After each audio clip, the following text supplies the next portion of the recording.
Hello friends, मैं advocate Vijay Gupta from ITX consultancy. मेरे पास बहुत सारे लोगों की फ़ोन कॉल्स आती हैं। उसमें एक बड़ा कॉमन सा क्वेश्चन होता है कि सर हमें ये नहीं पता कि टीएम और आर में क्या डिफरेंस है। मतलब टीएम कब लगाया जाता है और आर कब लगाया जाता है। क्या हम फाइल करने से हमें टीएम भी मिल सकता है और फाइल करने से कुछ हो जाए कि हमें आर मिल जाए।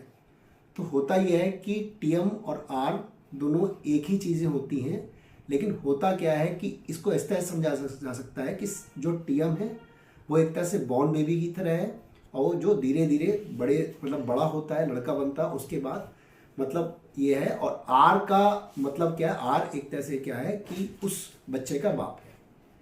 तो ये समझने की ज़रूरत है। होता यह है कि जब कोई टीएम एप्लीकेशन फाइल करी जाती है टीएमए के थ्रू, ठीक है, तो उसमें क्या होता है कि एक तरह से टीएमए फॉर्म फिल किया जाता है और इसके अलावा डॉक्यूमेंट अपलोड किए जाते हैं और उसका पेमेंट किया जाता है। पेमेंट जाने के बाद डिपार्टमेंट क्या होता है, रिसिप्ट इशू करता है, ठीक है, फर्स्ट रिसिप्ट इशू करता है।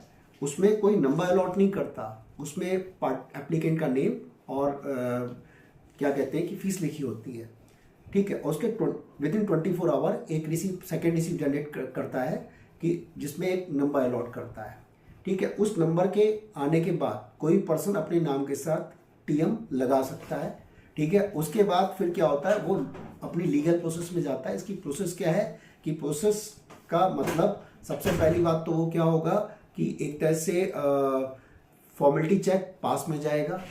फॉर्मेलिटी चेक पास का मतलब ये है कि अगर वर्ड की एप्लीकेशन पर फॉर्मेलिटी चेक पास में जाएगा और उसके बाद वो मार्क टू एग्ज़ाम जाएगा। मार्क टू एग्ज़ाम में जाने के बाद उसका क्या होगा कि एग्जामिनेशन होगा, और उसके बाद एग्जामिनेशन होने के बाद फिर क्या होगा कि वो एक तरह से उसमें अगर फाइल डिपार्टमेंट क्लियर कर देता है तो एडवर्टाइजमेंट में चला जाता है, और अगर ऑब्जेक्शन आता है तो उसका ऑब्जेक्शन के रिप्लाई वगैरह करे जाते हैं। और अगर हियरिंग से वो चीज़ निकल जाती है, अगर हियरिंग वगैरह आती है, हियरिंग से निकलने के बाद फिर वो एक्सेप्टेड हो जाता है, फिर एडवर्टाइजमेंट में जाता है, और उसके बाद वो ब्रांड क्या होता है, रजिस्टर्ड हो जाता है।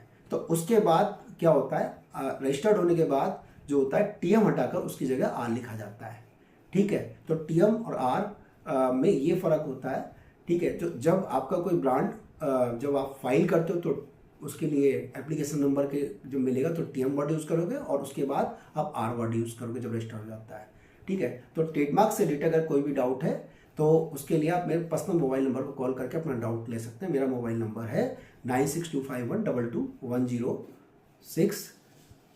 Thank you.